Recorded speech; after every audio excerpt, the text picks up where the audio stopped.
नमस्कार दोस्तों, मैं अंकुर उपाध्याय स्वागत करता हूं आप सभी का एक बार फिर से अपनी नई वीडियो में। दोस्तों, यहां पे आप सभी के साथ 5 स्टॉक शेयर करूंगा और ये 5 स्टॉक्स मैं शेयर कर रहा हूं। आप सामने से 15 स्टॉक शेयर कर सकते हो मेरे साथ इस कैटेगरी में स्पेशली और इस टाइम। दोस्तों, कहते हैं ना कि कुछ लोग ऐसे गायब हुए हैं जैसे कभी थे ही नहीं, मतलब उनका बहुत बड़ा नाम होता है फिर अचानक से बिल्कुल गायब हो जाते हैं। ये स्टॉक्स भी कुछ ऐसे ही हैं। ये जब इनका समय था ना, एक एक व्यक्ति इनके पीछे भाग रहा था। आज की डेट में इनका भाव चेक तक नहीं करती पब्लिक, ये सिचुएशन बन गई है। लेकिन कंपनियां तो ये आज भी वही है जो पहले थी। अर्निंग्स इनकी अभी भी स्ट्रांग ही है, लेकिन प्राइस ऐसे टूटा है कि मतलब पूछो मत। मैं एक एक करके स्टॉक्स डिस्कस करता हूं। पहला स्टॉक है कोफोर्ज। ये तो फिर भी सुनाई दे जाता है क्योंकि एफएनओ का पार्ट है अभी भी और ट्रेड होता है अच्छा खासा। लेकिन 2005 का इसका लाइफ हाई है, 1994 का इसका 52 वीक हाई है और 1073 रुपए पे अभी ये शेयर ट्रेड कर रहा है। ऑलमोस्ट आधा रह गया है। ये स्टॉक अगर अपने हाइस पे दोबारा चला गया ना तो डबल हो जाएगा, ये मान के चलिए आप। अब इस शेयर में ऐसा क्या हुआ? कुछ भी तो नहीं हुआ। एक समय 50 के पीई पे था, आज 28 के पीई पे है। सिर्फ यही हुआ है, वैल्यूएशन बदल गए हैं, अर्निंग्स आर स्टिल सेम। सवाल उठता है कि क्या करें इस कंपनी के साथ। देखो, 36,000 करोड़ के मार्केट कैप पे कोफोर्ज तो खराब नहीं लगता है मुझे, और 1073 पे तो बिल्कुल खराब नहीं लगता है। अच्छी बात पता है क्या है? आप किसी भी ब्रोकरेज हाउस की रिपोर्ट उठा के देख लो, टारगेट कट करे होंगे, रेटिंग रिड्यूस करी होगी, लेकिन इस भाव से 20-25% से ज्यादा की ही अपसाइड देख रही होगी पब्लिक जो ब्रोकरेजेस हैं। तो कोफोर्ज भले ही कितना भी खराब हो गया हो, लेकिन मेरे को ये स्टॉक अच्छा लग रहा है इस भाव से स्पेशली। दूसरा है टाटा टेक्नोलॉजीज, टाटा ग्रुप।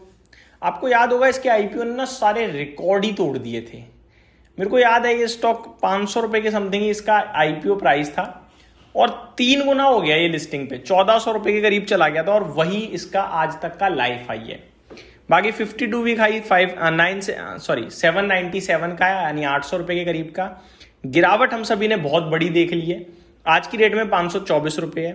कोई इसमें सहारा नजर ही नहीं आता। क्यों गिर रहा है? अर्निंग्स भी टूटे हैं, पता ही नहीं है ना क्या हुआ है इस कंपनी के साथ। यहां पे मेरा अभी भी कोई व्यू नहीं है।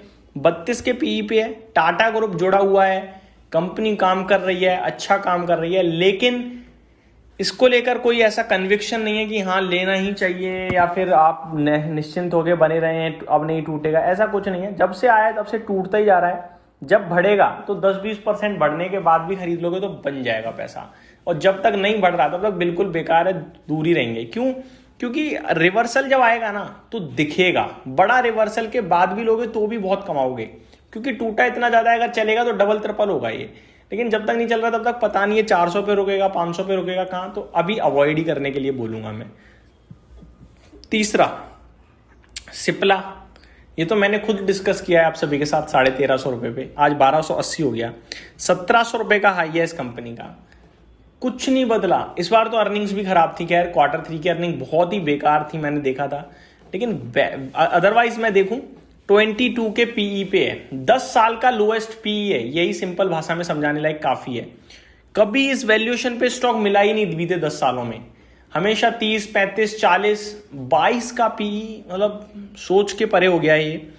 अब इस शेयर में क्या करें लोग ये पूछते हैं। भाई मेरा मानना तो ये, देखो मैं तो सिप्ला को एक मतलब अलग लेवल की कंपनी मानता हूं, नेक्स्ट लेवल की, क्योंकि सिप्ला की टैबलेट, सिप्ला की सिरप, सिप्ला की एडवर्टीजमेंट लगातार चलती हैं और ये कोई ऐसा नहीं है आपके लिए मिले ना, हर शॉप पे इसकी दवा मिल जाएगी आपको। तो ये स्टॉक नहीं छोड़ने वाला है। अब ये क्यों गिर रहा है इसका जवाब अभी तो नहीं है। इसकी अर्निंग्स भी टूटी हैं हालांकि लास्ट क्वार्टर तो, बट कंपनी मेरे को काफी पसंद है, तो मैं अपने व्यूअर से कहूंगा कि स्टिल इस कंपनी पे भरोसा दिखाएं। फोर्थ है टाटा LXI। ये भी मैंने काफी डिस्कस किया है आपके साथ 5200 रुपए पे। बाजार की करेक्शन में अब 4100 आ गया है, 2.25% नीचे है। 41 के पीई पे है टाटा LXI। ये भी बहुत ही चीप वैल्यूएशन है, आप ये मान लीजिए। अब इस शेयर की बात करें तो पूरे आईटी के साथ गिरा है, अपनी कहानी खराब है, डिस्कस करना बड़ा मुश्किल है इस स्टॉक को। बट ये कंपनी ना, मैंने 5200 पे बोली है तो 4100 पे निकलने के लिए तो नहीं बोलूंगा, बैठे रहने को बोलूंगा। वॉल्यूम्स इतने कोई खास ट्रेड नहीं हुए हैं गिरावट में, और ये भाव पे बेचकर भी फायदा नहीं है। टाटा एलएक्सआई का लॉन्ग टर्म रिटर्न प्रोफाइल बहुत स्ट्रांग है। कंपाउंडेड ग्रोथ देखोगे ना इसकी कैगर तो 15 से 20% की रही है लंबी अवधि में, 10 साल प्लस की। लेकिन अभी बीते कुछ सालों से जो कुछ हुआ है वो बर्दाश्त के बाहर है।